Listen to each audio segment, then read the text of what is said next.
Hello, everybody. Welcome back to the Youtini Show, your one-stop shop for all things going on in Star Wars. I'm Eric here with JG and Wes. It is Andor week, but we're not talking about that. We are talking about our Star Wars Celebration Japan recap. During this weekend, Star Wars Starfighter was revealed. Maul Shadow Lord is going to be the next animated series. Visions previewed way more than we had thought. Andor and Ahsoka shared some secrets of their own. And we got to look ahead to Star Wars Celebration 2027.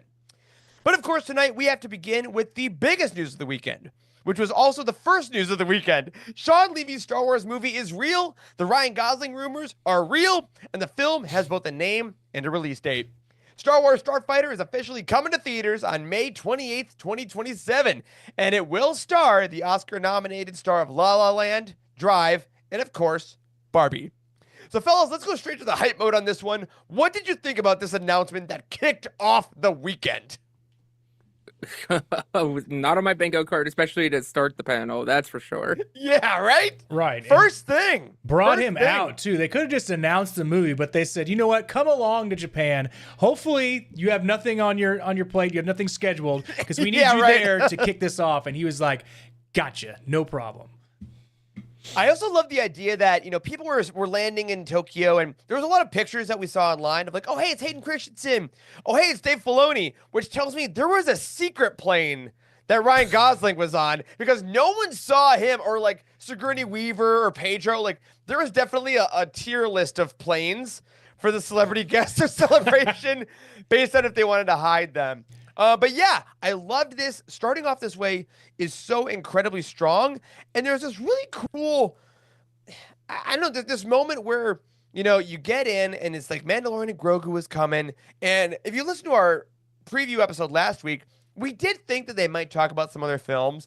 But I believe we had predicted that this might be the, one more thing. Here's a video announcement. Or here's our little follow-up.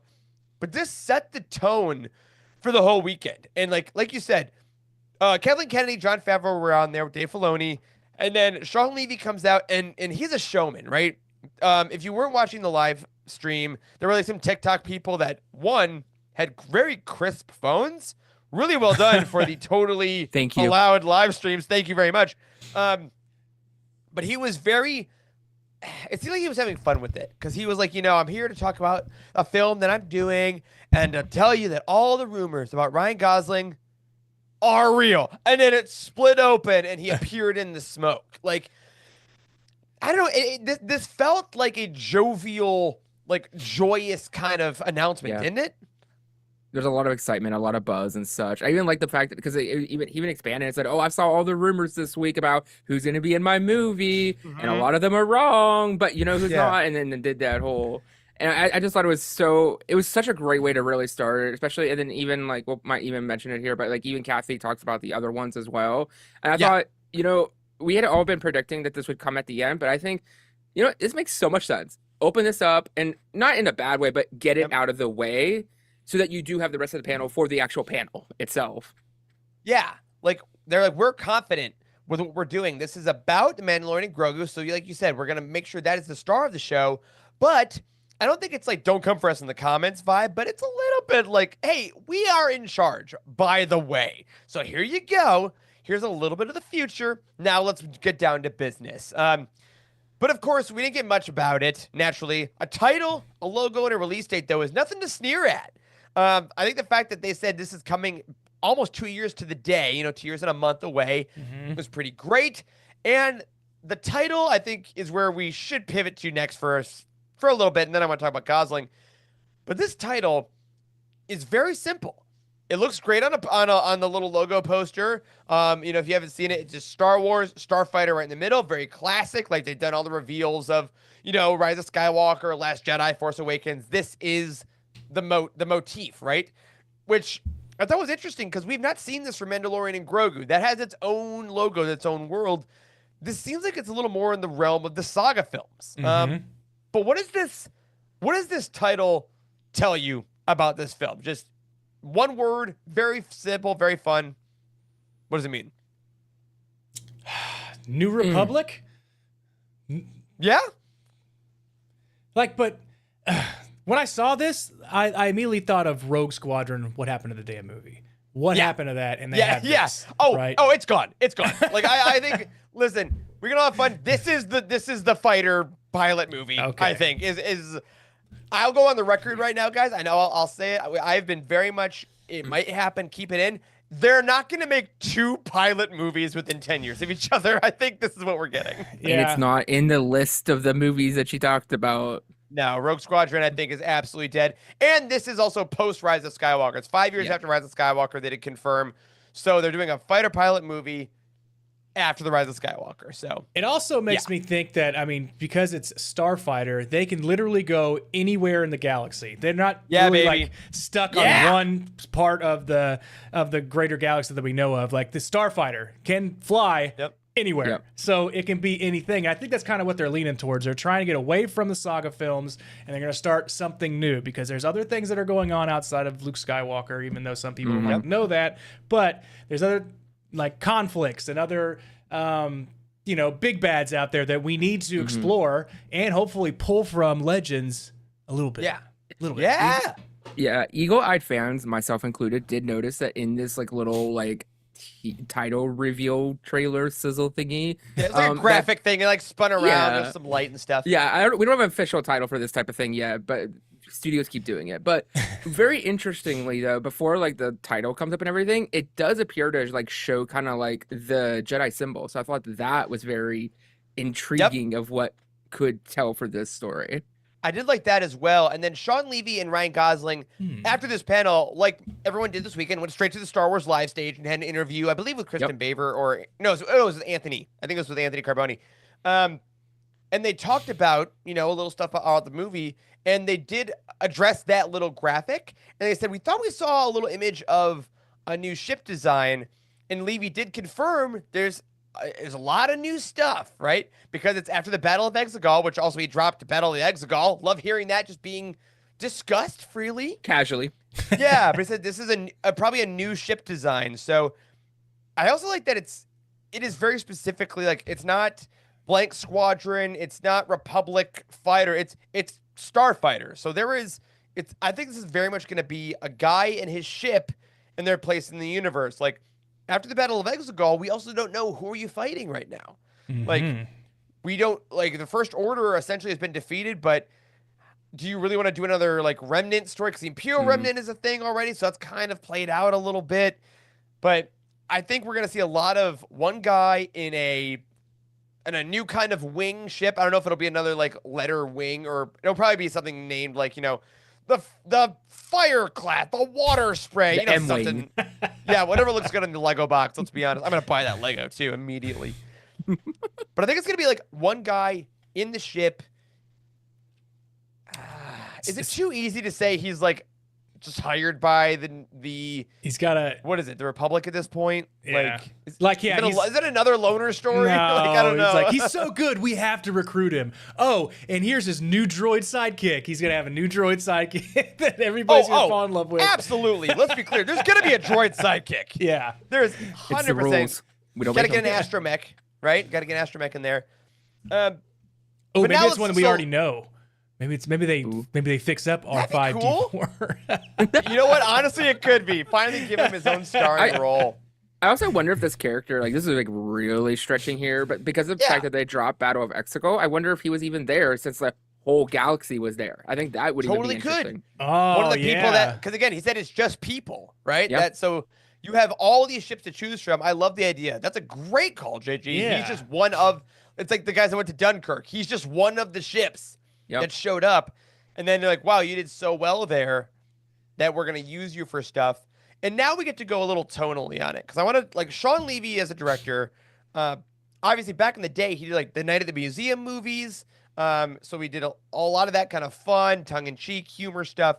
And then most recently and most famously worked on Stranger Things before going to Deadpool and Wolverine and making $1 billion.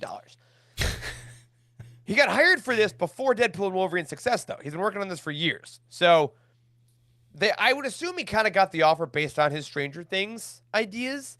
And then Deadpool and Wolverine showed how he could handle budget and a little more of that humor. And then Gosling is coming off kind of a streak of self-aware comedies, like The Fall Guy, which is a great action comedy. Barbie, obviously. but he's also done the moody stuff like Drive and Place Beyond the Pines and Blue Valentine and stuff. So he has some range. Guys, I think this is going to be a pretty silly movie. That's like the two of them together. I feel like that's where we're going with this. Like, I don't know. What do you think? It's also a standalone. They did confirm that. Okay. So you got to start and end the story in one go. Do you think this is going to be more of a comedy? Do you think they're going to try to do a little balance like they did with Solo? Where do you think we're heading? I would say kind of more. Oh, I even just blanked on what I was on the movie I was gonna compare it to, but I don't think. Oh, I was gonna say I think we're gonna have a little bit of a flavor of maybe Guardians 1, where it's gonna have. That's a good comparison. Maybe because I also think that he kind of has like a flavor for retro kind of in a way and that aesthetic. So I can see kind of some of that, but not humor to the point of like Deadpool and Wolverine. Like I don't think we're getting. No. It's not meta. I don't think it's going to be that kind of anything like that level of like pause for laugh, dude, that kind of stuff. It's still a Star Wars movie for sure. Cheeky. Okay. Yeah, cheeky. Cheeky's good. Some maybe not but Solo vibes where he's able to, we're able to laugh at some of the stuff that he does, but it's kind of serious. Yeah. Not Blade Runner serious, Gosling, but he's so good in Blade Runner. I still got to see it. It's really good. Yeah, I think we could have a nice little tonal balance there, and it'll fit nicely. Because we'll have Mandalorian and Grogu next year, which we're going to talk to you briefly in just a second. Next year we get Mandalorian and Grogu. Then the year after that we get this, and then we don't know past that, but it does feel like we might be getting back into a pretty decent release schedule, especially with the 50th anniversary coming up. So I think something fun, a fun one-off that's a good time. If they keep the budget under control. And if it is just kind of Gosling and a droid making their way through the galaxy and having fun, I think it's possible you could have a good profit, have a good time. And I just love that there's so much on it. And they did confirm, again, this is going to be filming this fall. They said it's no longer pre-production. It is in production. He was very clear on that in interviews. This is an in-production film. They're scheduled to shoot. They're ready to go. And I'm like, yes, that is the confidence that we like. Very happy about that. What I'm worried about is only one thing. Because this movie comes out May 28th, 2027. And at this point in time, I'm double checking this. Avengers Secret Wars comes out May 7th, which is 3 weeks before this. Now, 3 weeks. This sounds familiar. Might be because Avengers Infinity War came out April 27th, 2018. And Solo, a Star Wars story, came out on May 10th, 2018, which was a 2-week gap. As many people may remember, that significantly hurt Solo's box office, and we stopped making Star Wars movies very soon after. There's been years of research, Eric, that adding an additional week means that everybody forgets about that blockbuster that they saw 3 weeks ago, and then they can watch a brand new Star Wars movie. That's the conclusion. So we don't need to worry about the fact that we're getting essentially a second Endgame level movie that will be bringing in every single character that has been in the last 30 years of Marvel movies 3 weeks before this one-off Ryan Gosling film. I'm worried. That'll be fine. That'll be good. Hot take, that Marvel movie's moving. Someone's got... The thing that blows my mind about this is that, I don't know if you guys have checked the boards, but they're owned by the same company. Yeah. They could just do it. They could just do that. You know what I mean? It's like if I said, Youtini's show just doesn't work on Mondays, but we can't move it. We can't do it. It's our company. We could just do it, you know? Disney owns both of them. Yeah. Don't be so I hope hard-headed. it works. I hope it's fine. I hope Star Wars gets to stay where it is. It probably comes down to like stakeholders, to be honest, and stocks and things that are like above our pay grade. Yeah, so we'll see. Either way, I like the idea of May Star Wars movies happening. It's very classic. This was the release slot that always worked. It's right as summer is beginning.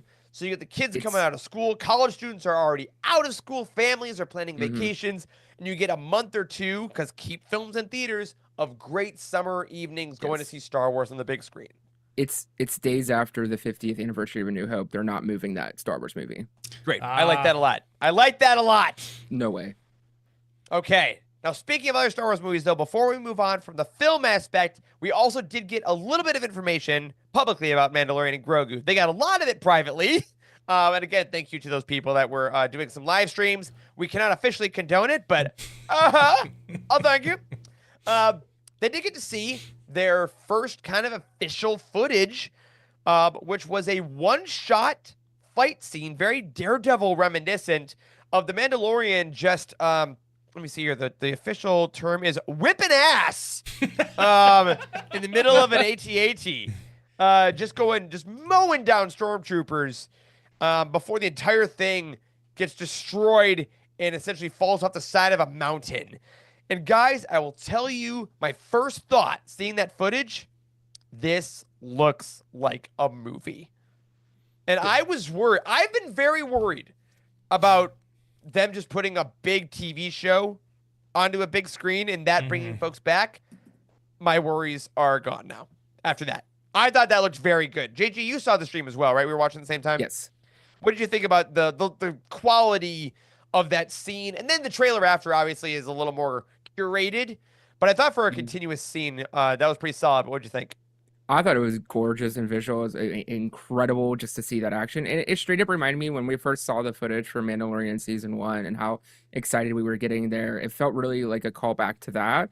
I love Season 2 and Season 3, but there is something distinct about Season 1, and this really felt like a homage to that. And it was it was beautiful. Yeah, we'd never seen anything like Mando Season 1 when it came out. I still remember that first morning watching that episode and that first trailer even before that being like, what? Like, it really felt like a massive moment in Star Wars. And I think that's what this feels like. The stakes are bigger. The scope is bigger. And then the extended trailer did show a bunch of things, including at the end, our first look at ripped, muscly Road to the Hutt. They're doing it, you know? And you know what? If you're gonna do it 100%. Go full on into the fact that there's a muscly, ripped Hutt, and they absolutely are. So I'm excited. A lot of Sigourney Weaver also in that trailer. She was kind of like the narrator for it, which makes you think she's gonna have a much bigger role than I initially thought. Yeah, pilot. I saw the stills. The stills look great, but I also saw Pedro up there on stage, and but I was like, what the hell is he wearing? I was like, cut off boots, baby. Cut off slacks and boots. What in the hell? And so someone had to stop me. It was like he was wearing his armor before that, and I was like, oh. Yeah, they got a still of it, but I'm still like, I don't know, man. Those boots. Wes, you gotta get the pair of those boots. You gotta get those. He'd look great in those. He's very Seth Rollins, if you know, you know, kind of thing. Right there, for real. Yeah. No. I also love that he showed up because I'll admit I thought there was no way he was going to be at Celebration in Tokyo. He's got Last of Us going on right now. Fantastic Four press is starting up.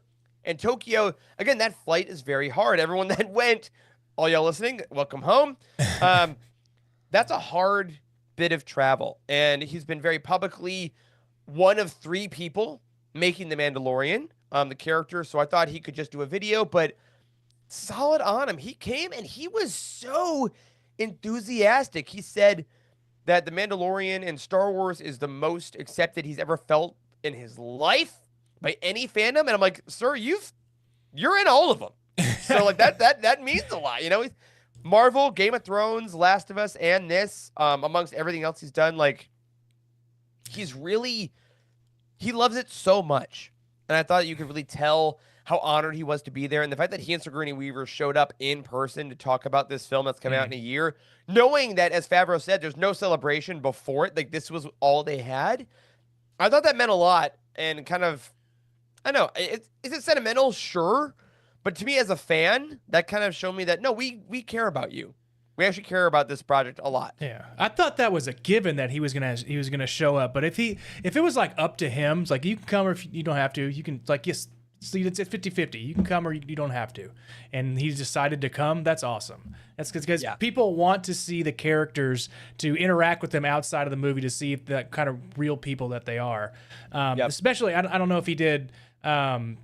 like autograph signings or took pictures with people or whatever, but I'm sure he at least had conversed with the fans a little bit to let them know, like, hey, we're here and we're going to make this movie, 100%. So you can think about this more than anything at the Star Wars fandom right now. There is that expectancy from fans where like they do want to see that the actors care. Like there is more than this is just a job. I'm collecting my paycheck. Star Wars, maybe Marvel as well, but definitely Star Wars. There is that expectancy where like once you're in Star Wars, you are part of the family. You are really involved. It is more than just going to job and acting on this character. It is becoming a major part of your life at this point. Yeah, you have to like accept it. And I thought. On that note, I actually saw an interview. Gosh, what was it? Collider, Good Morning America, something with Hayden Christensen, who was there, who had a great weekend. Talking about Ahsoka, which we'll talk about later. But he said he actually had dinner with Ryan Gosling the first night at Tokyo and kind of welcomed him into the family and said, let me know anything you want. And I saw Pedro was interviewed on the carpet as well about Ryan. And he's like, I'm so excited. I've known him for a while. And, if he needs anything, he can call me. They all seem very open to like knowing, hey, there's nothing else actually like this. So we know what it's like. We'll show you the ropes. So very excited. And guys, I'm just very excited that for the next 2 years, there's a Star Wars movie every May. That's just cool. Yeah. That's happening. So very stoked. Very stoked. Everyone keep an eye out. Star Wars Mandalorian and Grogu and Star Wars Starfighter. Now, before we go any further, we want to take a quick second to let you know that this episode is brought to you by the good folks at the United, the official Youtini community. By joining the United, you'll not only receive ad-free shows and exclusive merch drops, you'll get unlimited access to our Discord full of enthusiastic Star Wars fans that met up at Star Wars Celebration I saw, and they want nothing more than to welcome you into the community. Filled with daily conversations, weekly polls, and monthly events, the United is powered by a community of intentional positivity. And that makes it the best place for you to celebrate your fandom and engage with fans who love everything you do the way that you do. Now, by heading to Youtini.com/community, you can sign up for a whole year of the United and save 15% when you use code UTINISHOW. That is one word, code UTINISHOW for 15% off your first year of the United. So, head on over now and get signed up to check out our amazing events and connect with your favorite podcast hosts. Thank you again to everyone in our community for your incredible support. I hope you had a great time at Celebration. And now, back to the show. Now, obviously, film announcements were the only exciting part of Star Wars Celebration. Animation also got some love in Lucasfilm's panel that celebrated 20 years of Star Wars animated projects. Not only did the panel look back fondly on series like The Clone Wars, Rebels, Resistance, and The Bad Batch, it also looked toward the future with the announcement of Maul Shadow Lord, the next animated series, which will debut in 2026. JG, you are the biggest animation fan that I know in my life. What do you think about Maul being the focus for the next few years of animated storytelling? I am shocked. I am so happy.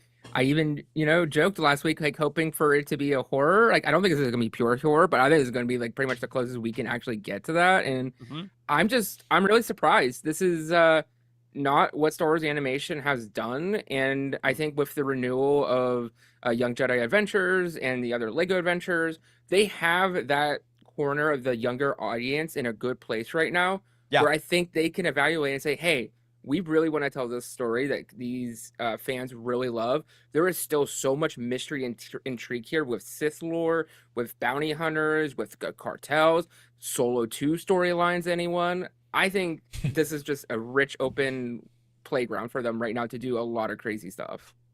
Yeah, I could not agree more. I was also very shocked. Last week, we went through our predictions, and honestly, we went through a lot of options, none of which involved anything like this. And I think this is better than anything we came up with. I think this is a phenomenal choice. Sam Witwer's Maul. Of course, Sam Witwer is returning to voice the character. And he got to make the announcement, which was very cool to see. His performance is one of the best we have in Star Wars animation. That character arc is one of the best we have in Star Wars, full stop. And I think focusing a show around a Darksider is something the community has been asking for so long. We have barely gotten any Darkseid books in the last 10 years. True. And now just saying, hey, we're going to take a whole animated series, which again, animation, all of us know that have watched the Clone Wars and Bad Batch, it can get very dark. If you haven't, You may not know that idea. And they're saying, no, no, no, no, no. We're taking a Sith Lord who is a murderer who is going to raise a criminal empire.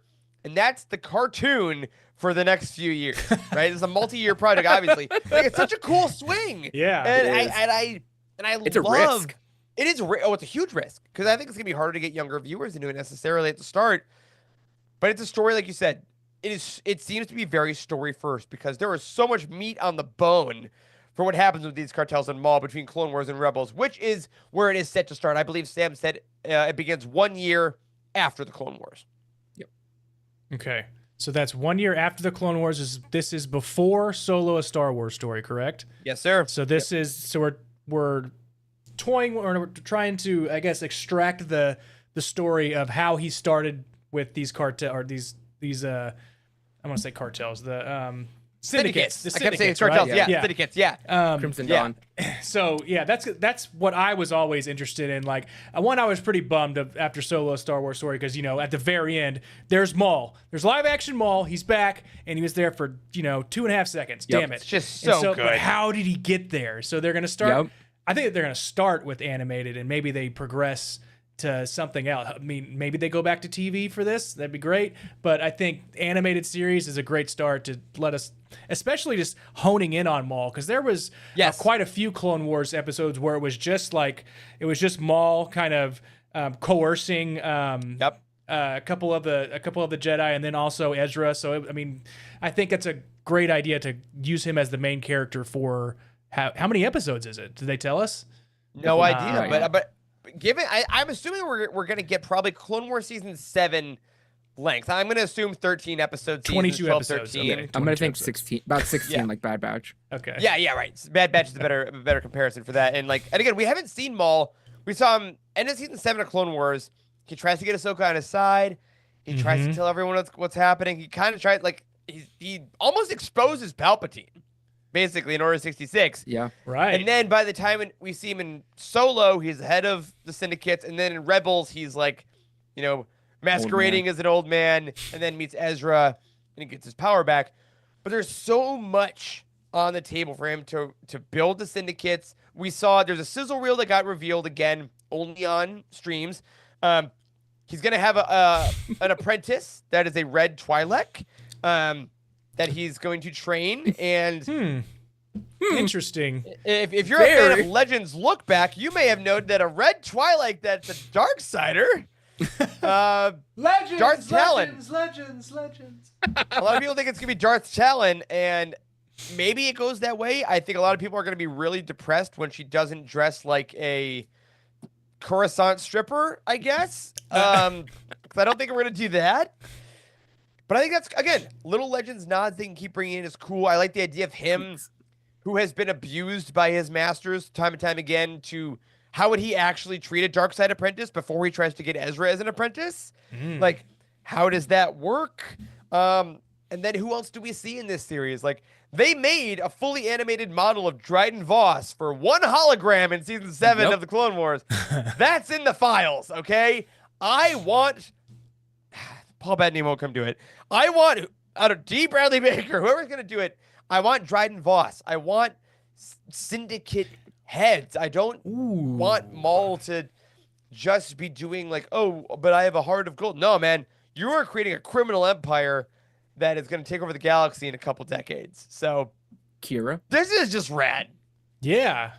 Oh, animated Kira and then animated Dryden Voss. Yes. Oh. Yeah. Oh, yeah. And that that singing fish in that little tank. Yeah, dude. Chicken in a pot. Chicken in the pot. Okay, yeah. If we don't get chicken in the pot, did it really happen? Is it actually a good show? That maybe you know what, the Kinders are coming back to do it. That should be the theme. Oh yes, yes. Chicken in a pot. All right. It's so cool because obviously we're all very excited about this show, and this also, maybe I'm just following the right accounts. Pretty unanimous praise for this idea also online. No one had this on the bingo card. A lot of folks thought it was going to be another clone show. A lot of folks like us thought it was going to be a little later, like Resistance, New Republic stuff. This is so awesome. I think you can still use a lot of resources and assets for like planets and stuff, which is money saving and a great idea. But you can also push ahead. You can show us the underbelly of the galaxy. And between this and Star Wars Outlaws, like I feel like we're getting a little more of like the seedy underworld era. Like we Star Wars goes in eras, right? There was all the prequel stuff, and there's Clone Wars, Clone Wars, Clone Wars. Now I feel like Mandalorian started a little bit of that underworld vibe, and we're just continuing that now in animation. It's super exciting. It is super freaking exciting. I will say though, JG, I think your date prediction's off because they said 2026. I don't think we're gonna wait a year and a half for this. Yeah. I think it's gonna be more like a February, but that's fine. I'll be wrong. It's fine. Yeah, it could be February. Could be a May the 4th drop. Yeah. Depending on what they want to do, but it looks fantastic. Again, if you're listening to this podcast, you know Sam Witwer's Maul, and you know how freaking excited that is. He also said in his interview, which by the way, if you didn't go to Celebration and you haven't watched the live streams, they put up all their interviews as individual videos on the Star Wars YouTube channel. Highly recommend that. They're so great, and you get a lot of great info, including Sam Witwer, who talked about them using unused ideas of George Lucas himself and Dave Filoni. Like, they had a lot of lore the two of them made up, apparently, that they never got to use in the Clone Wars. So, some stuff that Lucas thought about. I mean, do I put on my clown face and talk about the son and the daughter and the father? Do we do Mortis stuff? I think right now it points to a lot towards Talon. Like, I think that is legitimately Talon, and I think we're going to get into how she gets the tattoos and everything through, like, the Dathomir culture. There is a lot of coolness coming up. So yeah, big fans of Maul Shadow Lord. Look forward to that again coming in 2026. Now, believe it or not, much to JG's chagrin, that wasn't the only piece of animated news we got this weekend. Obviously, Japan has a rich history when it comes to Star Wars, and that is most prominently seen lately in the anthology series Star Wars Visions. This weekend, we found out that the 3rd season of Visions is arriving on October 29th, 2025, and 3 of the best stories are receiving sequels with The Duel, Payback, The Village Bride, The Lost Ones, and The Ninth Jedi, Child of Hope. And most surprising of all, The Ninth Jedi will be receiving its own extended series in 2026. So let's just start out with a basic reaction. How do we feel about this massive bit of news? Well, here's the thing. We knew that they were going to do something with Visions already.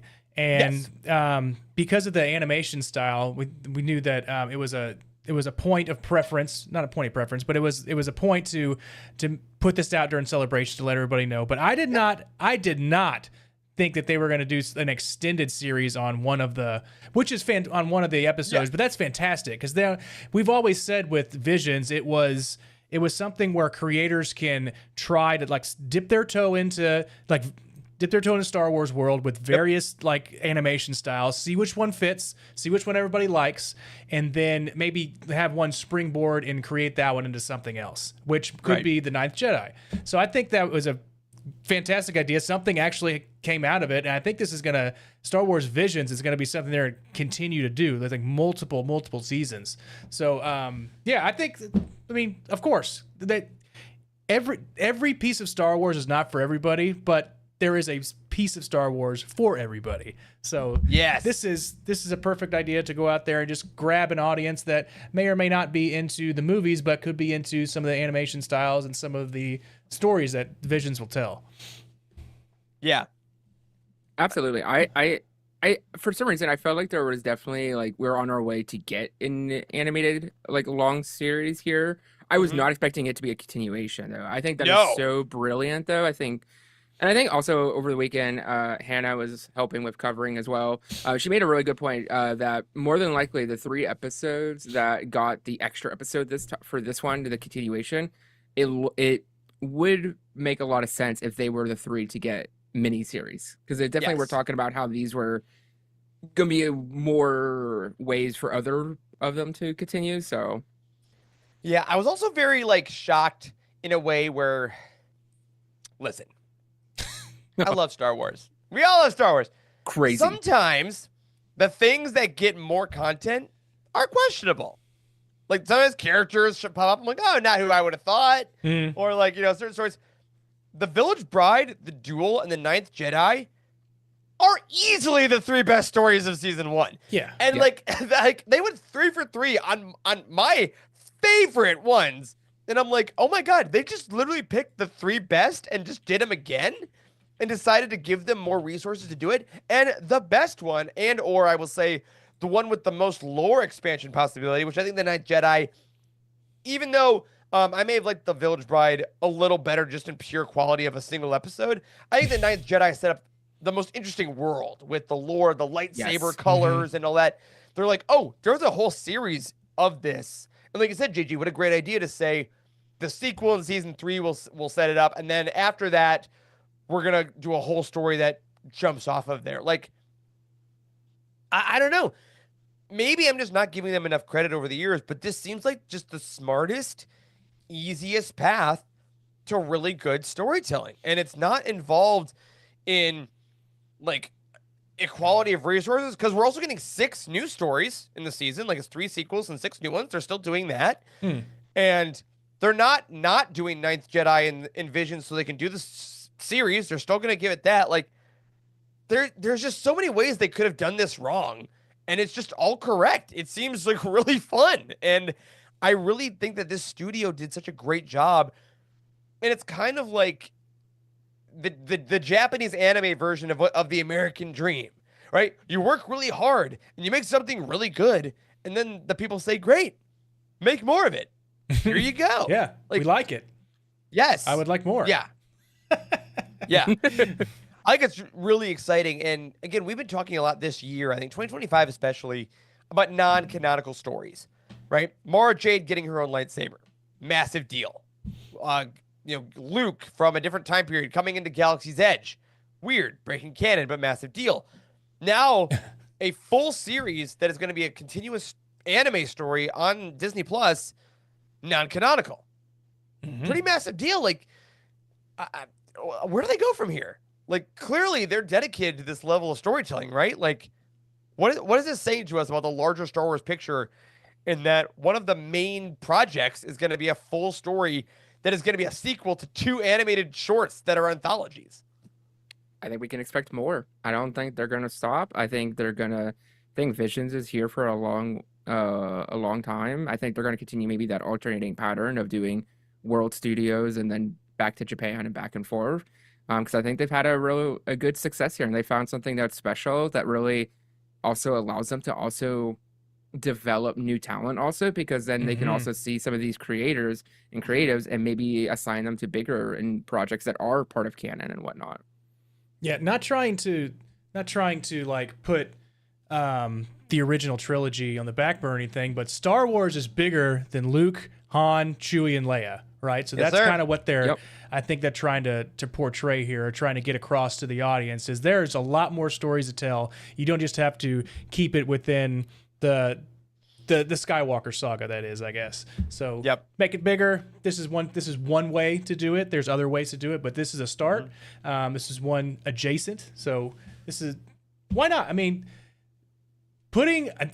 I see this on the outline, and it says, which one do you think is going to be great? Just the title, The Duel Payback. Like, yes, you know what I mean? Like, buddy, this guy is pissed, and he's coming for some revenge, and that's a fantastic title to it, because something's going to happen already. So that's the one I'm most excited for. I'm sorry I jumped the gun there, but I wanted to... do it. I mean, they also already showed, like, I saw a GIF that was taken from a piece of coverage. That's an official piece of coverage. There's another weird ass lightsaber thing, like that comes out of like a gauntlet and spins again. And they're like, cool, it's just rad. Yeah, that's great. Like we had lightsaber umbrella, now we're having lightsaber gauntlet. Like it's just really fun, cool stuff, And obviously the Ronin and the droid got the Black Series figure that was originally at Celebration, and you can now get online. It's a wide release. There's just so much cool lore expansion, and I love this series. Not a single person guessed that Visions would be the success that it is, and I'm so glad that they haven't questioned it, and they've just been going along for the ride. So We got a lot more cool stuff coming up with Visions. And again, we only got to wait a couple months. October 29th. It's a week after my birthday. It's JG and I both have birthdays that month, which makes it the best month of the year.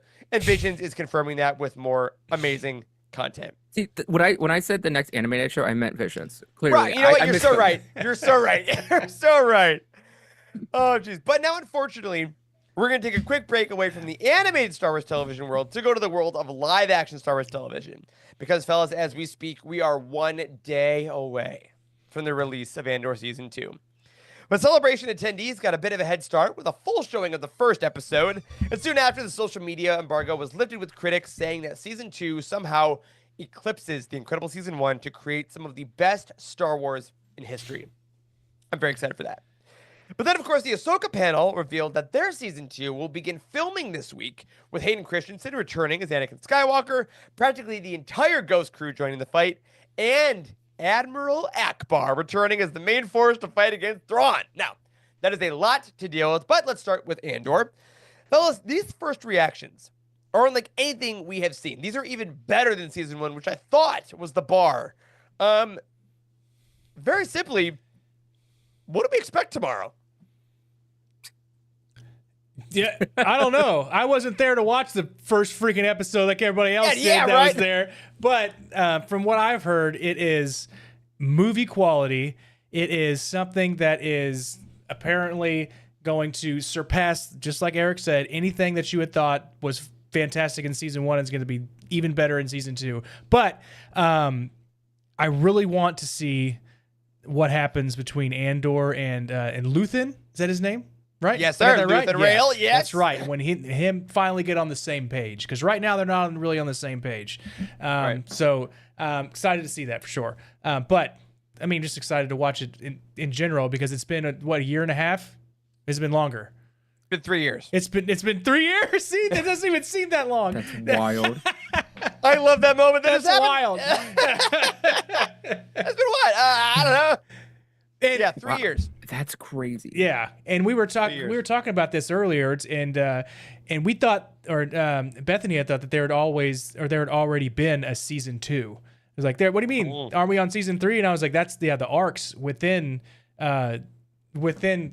Like it made it seem like it was extra seasons, but it's the way they put it out. It's why it was so good. And then we actually get wait a minute, how many episodes? 10, 9, 12? Oh, 12 episodes. Fantastic. And it's right. And they take place like within a year of each 3 episode arc or something like that, right? Yep. Okay. Tomorrow we get the first 3, and then a year will pass till next week before we get the next 3. Okay. JG, obviously we've already gone through your Andor journey. You're an Andor head. We're all loving it. Based on this new information of all the social media critics, again, obviously it's all advanced stuff, but Andor right now, I believe, let me double check as we're recording. It has a 98% on Rotten Tomatoes. Oh, it's awful. Too low. Too low. Frankly, liars. I was very cautiously reading some reviews specifically of people that I trust, and gotta be careful out there. It's a wild, wild west. But people were saying that not only is this like one of the best Star Wars TV shows, this is also like one of the best TV shows in recent years. And not only that, but it's also some of the best Star Wars ever. That is high bars. And I think in any other case, we would look at that and be like, oh, okay, calm down, simmer down. But we have the case study of Season 1 and what we got with that. And I think we're on a path where this is going to surpass those expectations somehow. I think somehow it's even going to marry into Rogue One and A New Hope even better than we could even imagine.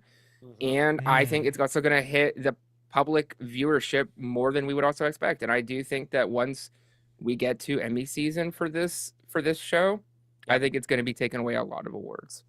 I think that's the key. I am my bar. I'll be 100% honest. Andor is my favorite television series of all time.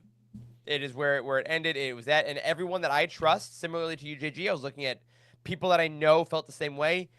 Every single person, without fail, has said it eclipses Season 1, and it is because of the scope.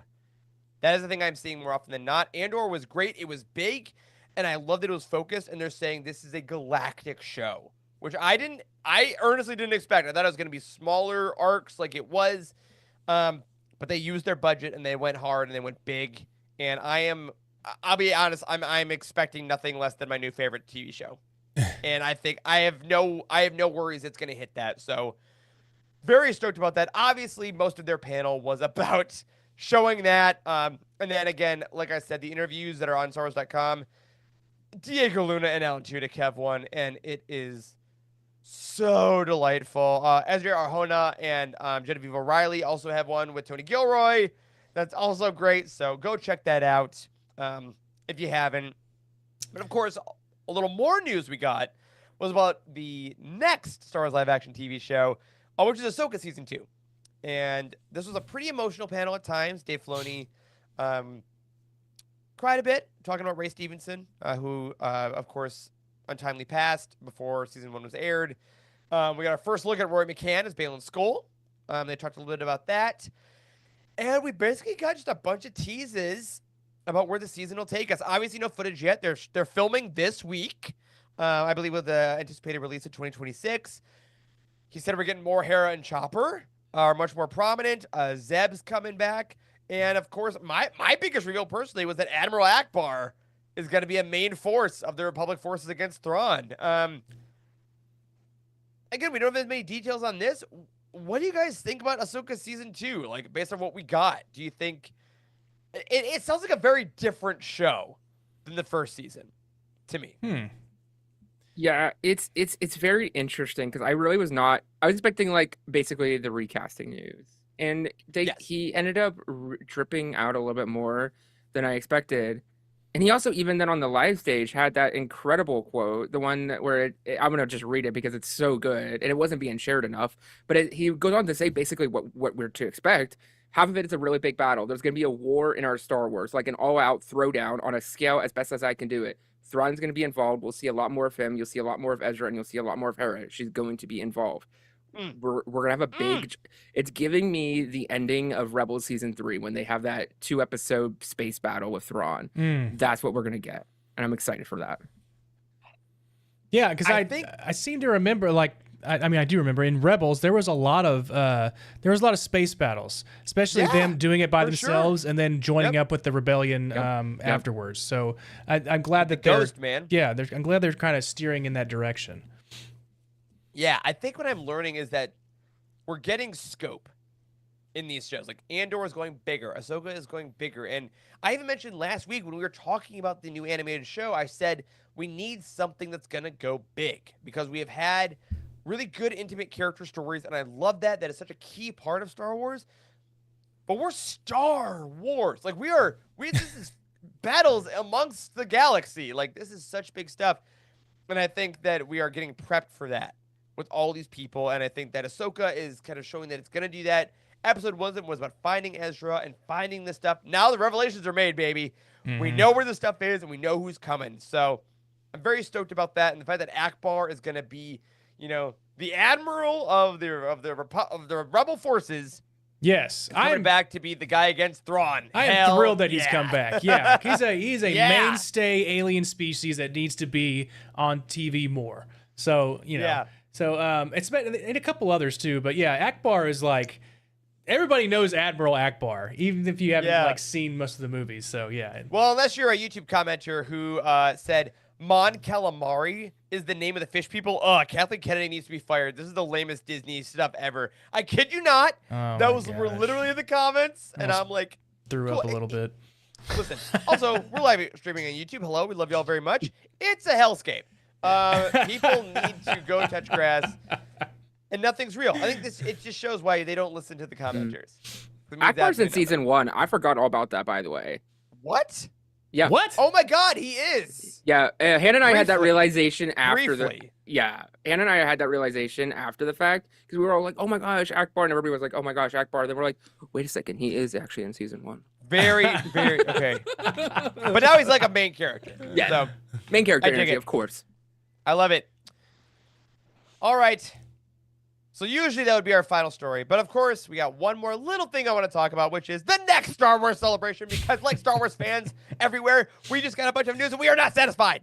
We're absolutely not satisfied because there's more to get, everybody, Star Wars Celebration always ends its final day by giving a beautiful, emotional montage of the weekend, and it's all great.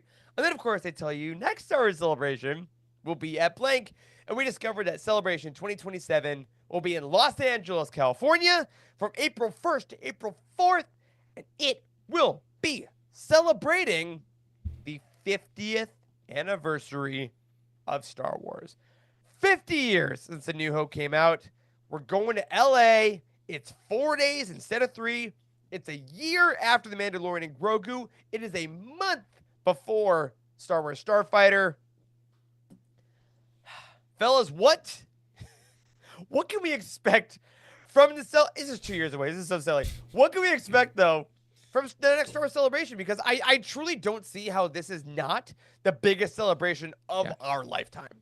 Lots of tears, lots of emotions. But yes. Realistically, like if we want to go full clownery here, like obviously, like we're gonna George Lucas will be there, period. But I say that George Lucas does a whole panel on his museum. My full clownery, I think. Here we go. 2 years from now. Buckle up. Hold on, let me write this down. I'm a sticky note and leave it on my monitor. Oh yeah, we gotta save it. Time capsule it. I'll do the unfortunate thing ahead of time. If everyone is still with us in 2 years, yes, time is time. I think there will be a panel interviewing George Lucas, Harrison Ford, and Mark Hamill together on the same stage. I think those three will be together talking about the legacy of Star Wars, and there will be a tribute to Carrie Fisher, who is no longer, and Peter Mayhew.